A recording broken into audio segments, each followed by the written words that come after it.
Hi guys, so it's me Miriam and welcome back again to my channel. For today's video guys is mag-share po ako ng konting tips sa mga Amazon logistics specialist like me. Ayan. So actually, based on experience, sobrang struggle talaga ako as Amazon logistics specialist kasi nakasalalay siyempre sa akin yung pagbaba ng cost of goods sold or ng landed cost. So, every time na may shipment ako, nag-iisip ako ng paraan kung paano ko pabababain yung cost. Yan, syempre kapag mababa ang cost is, anong tawag dito? Mas mas malaki yung profit na pwedeng kitain ng client natin. Alright? And then, 2015 ako nag-start. Hindi pa ganun ka higpit or hindi pa ganun ka, ano bang tawag doon? Yung policy ni Amazon is hindi pa ganun kahigpit talaga. So, kapag nag-create ako ng shipment plan that time, automatic kahit gaano karaming SKUs yung i-generate ko, isang final destination lang yung nag-generate ni Amazon Seller Central. Pero right now, lalo ngayong pandemic, kapag nag-create ka ng shipment plan, ang ginagawa ni Amazon is automatic yan na na-split yung quantity.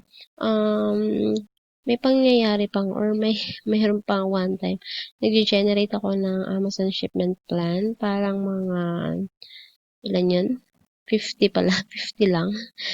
In-split pa ni Amazon into 3 different FBA warehouses. So, pagka ganun, yung shipment cost mo or shipping cost mo is lalaki din. So, sobrang struggle talaga. And the good thing is, meron akong friend, tinuro niya sa akin to. Ayan, so kaya ngayon guys is gusto ko rin i-share sa inyo yung naituro sa akin. So, actually nakikita ko na to pero hindi ko alam kung ano yung purpose niya or kung ano yung gamit niya dito sa Amazon Seller Central. And then, ang pinaka-way ko pa that time is para lang makapag-generate ako ng isang shipment plan or ng isang destination is nag-enroll pa kami sa IPS or yung tinatawag na Inventory Placement Service pero hindi yun free. So for example, meron kang 1,000 bottles or 1,000 bottles, 1,000 cartons na i-ship times hindi ko na matandaan kung 0.03 yung cost niya or basta ganon, may charges, hindi free. So, every time na mag-create ka ng shipment plan, pwede kang mag-enroll doon and then afterwards, tanggalin mo na ulit para hindi lahat ng shipment mo is naka-enroll doon. So, yun yung one way ni Amazon para makapag-generate ka ng isang destination lang. And then, recently nga, na-discover ko itong way na ito. So, for example, meron kang 5 SKUs na i-ship. So, ang gawin mo lang is piliin mo lang yung magpumili ka lang ng isang SKU na gagawin mo. So, same procedure. Login ka sa Amazon Seller Central and then choose SKU na i-ship mo and then send replenish inventory. And then, create a new shipping plan, dire-diretso hanggang sa makapag-generate ka ng Amazon FBA shipment ID or yung FBA 1234. So, hanggang dun lang. Kapag nakapag-create ka na nun, stop ka na dun and then, again, create ka or piliin mo yung SKUs na mga isi-ship mo pa. So, again, punta ka sa Manage Inventory and then choose SKUs na isi-ship and send Replenish Inventory. And then, kung napapansin nyo, meron ako dito. Ayan. Guys, hindi ko na pinakita ng buo kasi, syempre, baka mapagalitan tayo ng client. So, hanggang dito lang. Send Replenish Inventory. So, kapag umabot na kayo dito, may nakalagay dito option na create new or add to an existing shipping plan. ang gawin nyo lang po is, instead na create a new shipping plan, usually, ganun po yung ginagawa natin. Create a new shipping plan. Ako, ganun ang ginagawa ko talaga. So, instead po na create a new shipping plan, ang gawin nyo po is add to an existing shipping plan. Diba po, a while ago, nakapag-create ka na or tayo ng shipment ID, yung FBA, kapag meron ka na nun, meron ka ng shipping plan na.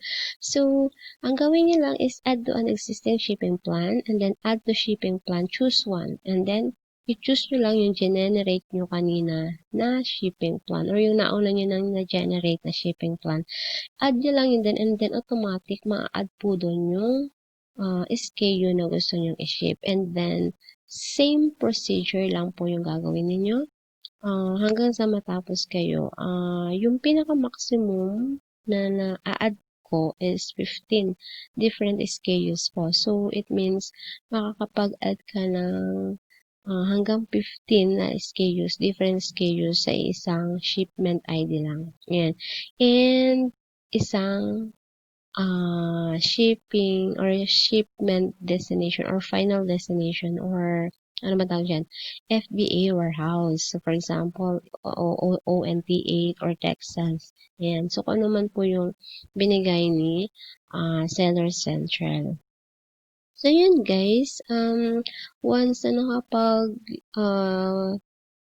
generate kayo ng isang shipping plan or tawag dito, FBA warehouse, malaking tipid and then at the same time, hindi na kinakailangang may split yung shipment ninyo and for sure, magiging good shot kayo sa inyong client or sa boss ninyo.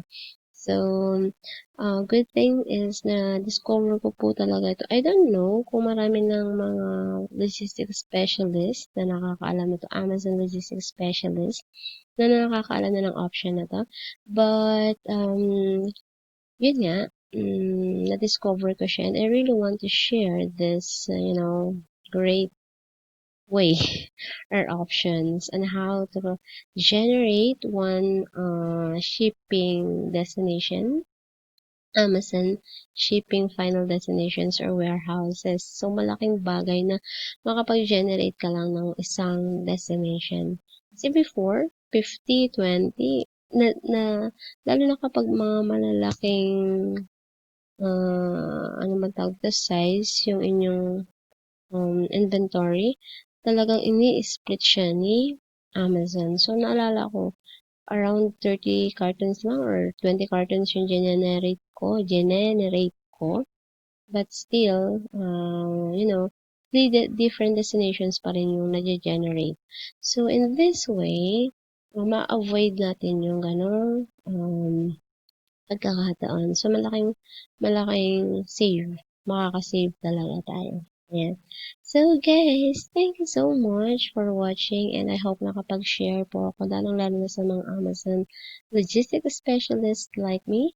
I hope na nakapagbigay po ako ng konting kaalaman about creating or generating one destination, FBA destination or FBA warehouse. And thank you so much and please don't forget to subscribe to my channel.